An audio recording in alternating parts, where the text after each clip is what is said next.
wait lang. Oh, Aimee, ayaw daw nila ng may meow-meow sa Senate. Oh, hindi ka naman pala uma-attend eh.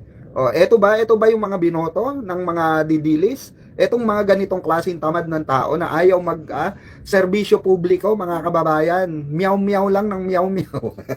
O ay mismo kay Senator Ping Bumuelto si Senate President Pro Tempore Ping Lacson sa pahayag ni Senadora Amy Marcos Oh. na pinagbabawalan umano silang banggitin ang matataas na opisyal sa mga pagdinig ng Senate Blue Ribbon Committee na pinamumunuan ni Lacson.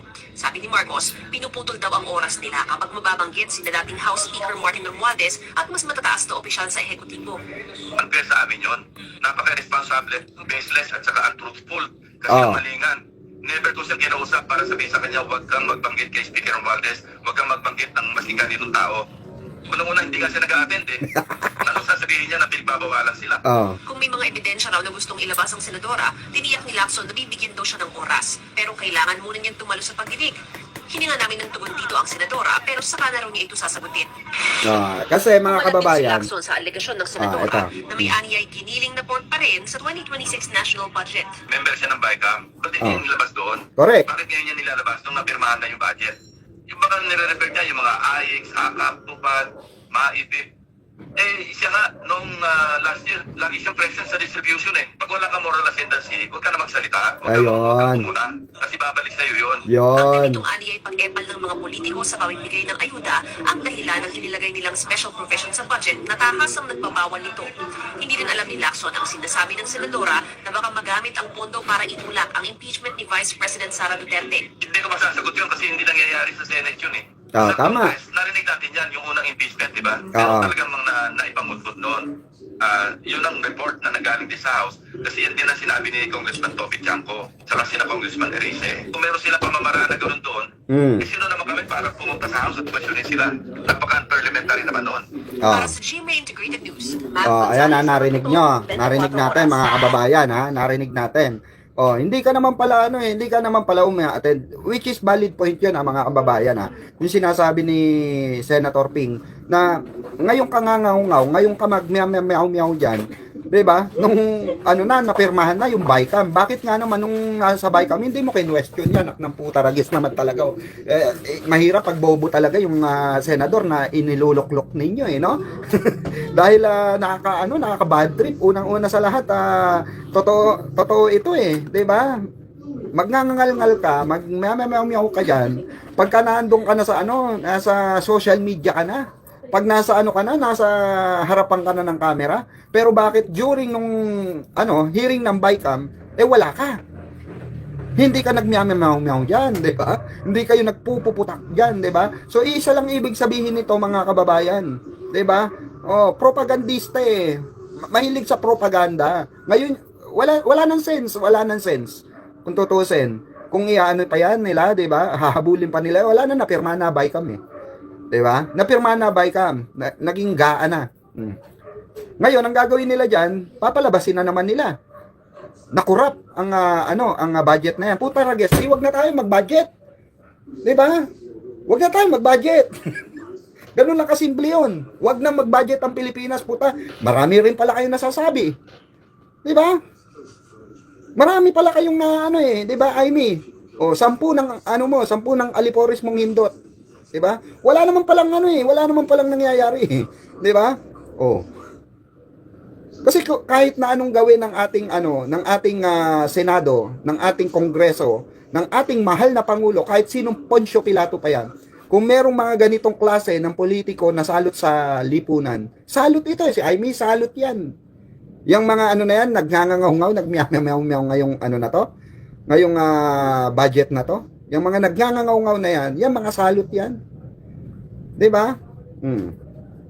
Salamat Mama Carmelita. Kasi 'di ba, nakapundi na 'di ba? Hindi maintindihan sa inyo. Naandyan yung budget, 'di ba? Naandyan yung budget, hindi nyo tinuligsa nung ginagawa nyo yung budget.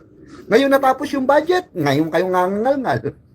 Kasi majority 'yan 'Di ba? O di putay na di ikaw magpangulo, Aimee, 'di ba? Ikaw magpangulo, putang ina mo, 'di ba? Hindi yung ngayon ka nagngangal. Tama ito si pangalan nito, si Senator Ping. 'Di ba? Hindi nila kailangan ng nagmeow-meow sa Senado.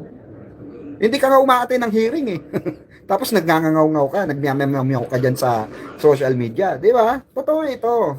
Kaya ito ang matibay na ebidensya na kung gaano ka bobo itong si Amy, mga kababayan. Gaano ka tanga itong tao na ito. Di ba? Gaano ka boba. Oh. Shoutout Madika. Ayan, shoutout po. 'Di ba? Hindi na lang dapat 'di ba, nag-budget kung ganyan rin lang kayo. 'Di ba? Hindi na lang dapat kayo bumoto ng budget. Kasi ang gusto mangyari ni Amy ito po, mga kababayan. Okay? Ang sabi ni Amy, gusto niya siya masunod. Gusto niya yung infrastructure wag kaltasan. Gusto niya yung flood control wag bawasan. 'Di ba? Dahil kailangan daw ng ating bayan. Kailangan ba ng ating sambayan ng Pilipino o kailangan nyo lang? 'Di ba? Kailangan lang nila, mga kababayan, kasi sila ang kumikita diyan, di tayo. Hindi naman tayo kumikita sa infrastructure, may kinikita ba tayo diyan? Wala. Sa flood control, may kinikita ba tayo diyan? Wala. Tingnan niyo, baha-baha tayo Oh.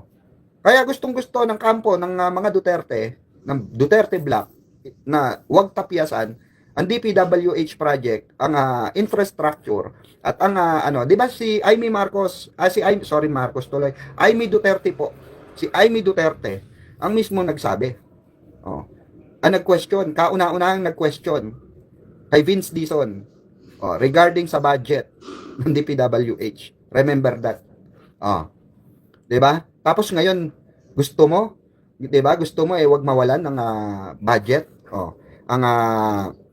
ang infrastructure saka ang flood control. Pakinggan nyo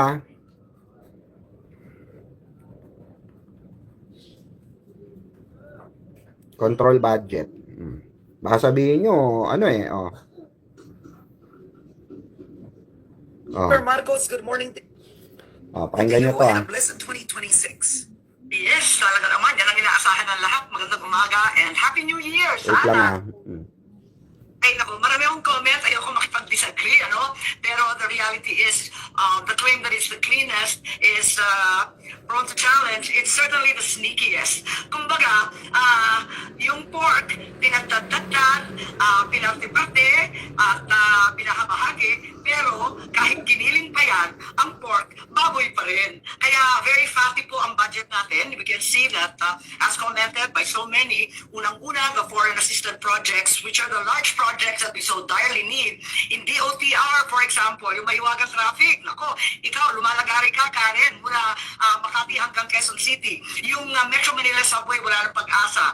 Yung North-South commuter train, wala na raw pag-asa. Yung ang pinapalabas niya kasi rito, mga kababayan, wala nang pag-asa, hindi na mabubuo, ibig sabihin. Yun yung ibig sabihin niya. Eto ang tanong diyan, mga kababayan. Bakit nung si Duterte, yung sinasabi niyang kaalyado niya na si Digongyo, may natapos ba na proyekto? Pegador, wala kang kawala. Pegador, kayo ay maganda. Pegador, galit sa masama.